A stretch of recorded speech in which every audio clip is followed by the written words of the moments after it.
This is the all-new Honda Passport. And if you're wondering why it's covered in mud, it's because we're in Moab, Utah, testing it out on and off-road.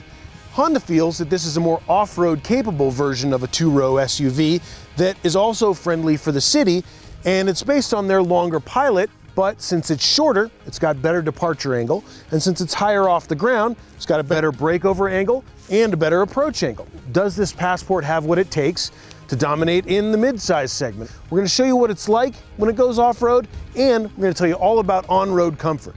Before we do that though, be sure to subscribe to our YouTube channel for more videos like this, and go to edmunds.com/roadnoise for more. Let's take a closer look at the outside. If you look at the front of the Passport, you'll see a bit more plastic cladding. The headlights, the hood, and most of the sheet metal is the same as the Pilot that it's based on, but Honda wanted to set it apart and make it a little more rugged looking or aggressive. Then on the side, 20-inch wheels. You get those from the base up. Every single trim level has them. I'd prefer to have a little bit smaller wheel and more sidewall, but we'll get into the comfort details of that later. And up top, Honda's given it sturdier roof rails with more space in between, so you have more room to tie a rope, tie your stuff down. So one of the things about this trim level, the Elite, is the Passport has, if I have the key in my pocket, a little kick under and open the rear tailgate. Nope, it's just not sensing my foot. It's probably my fault. We went a little off-roading earlier and got mud under there. Anyhow, power lift tailgate. And what you've got here is a pretty big cargo space. It's over 41 cubic feet of cargo, and they've got some cool storage solutions in here. Big bin down here that you can put your muddy gear in, and this whole bin lifts out. It can be cleaned, as well as these smaller plastic bins here if you just want to put a pair of shoes, you don't have a lot of stuff. And then this folds up even further to reveal an extra cargo space here, and the spare tire is here, but it doesn't take up the center of the space. This is a really big part of what Honda does, is make smart storage solutions, just like we'll look at in the cabin later. And then this folds down, and these two power buttons here fold down the 60/40 rear folding seat. And you've got an area definitely long enough to sleep in if you're going on a long trip. But if you just need it, this is big enough for cargo too. So let's take a look at the front of the cab and see what that's like. So what we've got in here is a pretty typical Honda interior. And that's not to say that it's bad, it's just really familiar. It looks a lot like the Pilot and the Ridgeline. Same stuff up here. You've got some piano black trim that feels a little bit too plasticky to the touch and gets dusty kind of easy, but the screen is nice and crisp and clear. There's good navigation instructions. You've got Apple CarPlay, Android Auto. That's all standard on this, the top trim level, the Elite. The only trim level you don't get Apple CarPlay on is the base trim level. And then you've got the nice climate controls down here, heated seats, ventilated seats, good cup holders, USB here, a power outlet, and a good steering wheel, heated steering wheel on this trim level. And you've got some nice buttons for your thumbs, things to turn up the volume, adaptive cruise control. Everything feels kind of at an arm's reach. It's a nice interior, it's a nice place to be, and you're gonna do well on a road trip. You're gonna be comfortable in here. Like the front seat, the back seat of this Honda is really comfortable. Plenty of space, even though you got big boots on, lots of headroom, cup holders everywhere, good armrests. These seats also recline, so you can get comfortable on a road trip, and the outboard seats are heated. Plus, there's two USB ports and a two-prong plug for anybody in the back seat, and you got the 60/40 split, so if you have a long item in the trunk, you can still have someone sitting in the back seat. So what's the new Passport like to drive?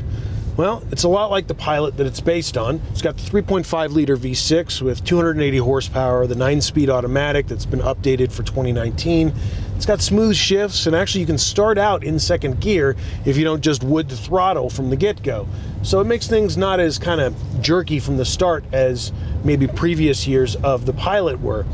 It's also good steering. That's one of the benefits of this Passport is they've tuned the steering to be a little bit sharper on the turn-in. Now, it's not, you know, a sports car, but this definitely feels more accurate on the road and like it handles better than something like a body-on-frame SUV that's got all that weight to throw it out of line. And also, the independent suspension on this just feels good going along the road. The bumps make it into the cabin, yes, and some of that is the 20-inch wheels, but they're mostly absorbed, and when you do hit a big bump, there's not a lot of undulation that happens. This feels like a pretty sharp vehicle, which is not necessarily something it shares with the Pilot. In that segment, the CX-9 is a little bit sharper, and the Pilot is a little bit softer. This, though, has stiffer springs and stiffer suspension in general, and it feels a little bit sportier. And I even had to ask the Honda engineers if they made that exhaust note any different. They said, no, the exhaust is a little bit shorter because the car's shorter, but we didn't change anything about the way it sounds. But this definitely feels like a little bit more performance-oriented vehicle, and I think that some of that comes down to the revised suspension. Even if it is higher off the ground, it still feels pretty sharp and pretty flat going in and out of corners. Sure, with the 20-inch wheels, you do get a little bit bumpier ride, especially over ruts, but out here in Moab on these smooth highways, you barely notice it at all. You can cruise for hours. These seats are great, these armrests are good, lots of good comfort spots, especially on the sides here of the doors where it matters where your knee rests for long periods of time, and you've got lots of good driver aids. Every Passport comes with the Honda Sensing suite of safety aids, and on different trim levels that means different things, but on this, the Elite all-wheel drive trim level, you get things like adaptive cruise control, blind spot monitoring. You get a rear view camera as standard on this car, and it's pretty good as well, but those driver aids, like the adaptive cruise, aren't too sensitive. Sure, if I had it my way, I could follow a little bit closer on the freeway, but at that point, just take over and drive yourself. The blind spot monitoring is good, the rear view camera is clear and crisp, and really what you're getting here is a technology-packed car for a pretty competitive price up against other cars that have the same features. What this does is give Honda a leg up in a segment where they weren't competing at all before. There was no midsize two-row crossover from Honda, and this really does catapult directly to the front of the class. The interior quality, the ride quality, the lack of noise in here, it's really a pretty serene environment. So now that we've done a bunch of on-road driving, let's take it off-road. Now, while this isn't a Trailhawk Grand Cherokee or a 4Runner, it's not body on frame like a lot of the other stuff that you might expect to see off-road, it does have some capability. The Honda all-wheel drive system has multiple drive modes, can be driven in mud, snow, ice, and that's what we're on right now, mud, snow, and ice.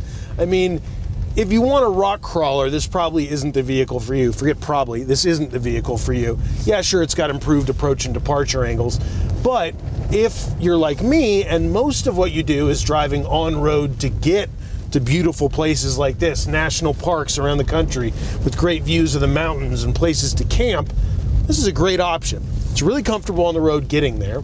And even when you get off-road, the fact that this has independent suspension means that the bumps aren't going to jostle you around as much. We did a test a few weeks back with a 4Runner and a Subaru Forester, and it's still my contention that I would rather have the more comfortable of those two vehicles than the more hardcore off-roader.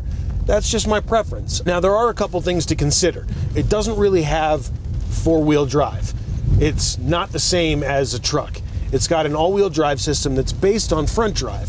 But Honda says that up to 70% of the power can be sent to the rear, and when you send that power to the rear, it can be transferred fully from left to right 100% on either side. What that means is you're going to get more traction through a corner, you're going to get less slip, and basically you're going to have a better time when you go off-roading. Now, we're on a bunch of snow and ice out here, and things seem like they're hairy, but the Honda's handling it fine. Like I said earlier, it's not going to be a, crazy 38-degree angle crawler. You're not going to be going over giant boulders with massive articulation. But for stuff that you'd be a little too scared to go out on in the two-wheel drive family sedan, this Passport's got what it takes. It's muddy, it's mangled, and it puts a big old smile on my face. We asked earlier if this could catapult its way to the top of the midsize segment, and the answer is a clear yes. This is a comfortable, quiet, and spacious two-row crossover, but it's also off-road friendly. It's got the looks, and it's got what it takes to back it up. This, for me, is immediately one of the top two-row SUVs on the market. So for more videos like this, to check out all its competitors, be sure to subscribe to our YouTube channel or go to Edmunds.com for more information.